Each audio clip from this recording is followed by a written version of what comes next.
தாவீது ராஜா கெஞ்சி மன்னிப்பு கேட்டதுனால மன்னிச்சு பத்சேபால் கூடயே திரும்ப அடுத்த ஒரு குழந்தை பிறக்குது, அதுதான் சாலமோன் ராஜா.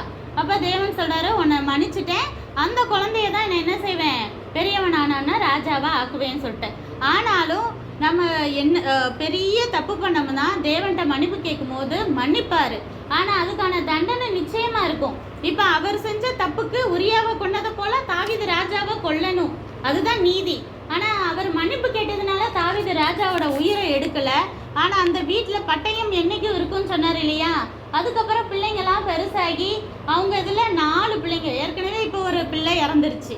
அதுக்கடுத்து 3 பேர், நான் ஏற்கனவே அப்சலோம் அப்படிங்கிற நிறைய முடி வச்சிருப்பான், ராஜா வாங்கணும்னு சொல்லிட்டு முடி இதில் மாட்டிக்கும், அவனை கொன்றுவாங்க சொன்னல, அவன் ஒரு மகன் செத்துருவான். அதுக்கடுத்து அம்னோன்னு ஒருத்தன் அதாவது தாவீதுக்கு மகதான், தாமாருங்கிற ஒரு பொண்ணை தப்பு பண்ணிடுவான், அதை கொன்றுவான் அந்த அப்சலோம் அப்படிங்கிறவன். அப்போ அம்னோன்கிறவன் இறந்துடுறான், அதோனியாங்கிறவனை சாலமோன் ராஜாவே கொன்றுவார். கிட்டத்தட்ட 4 பிள்ளைங்க என்ன ஆயிடுச்சு, இறந்துட்டான்.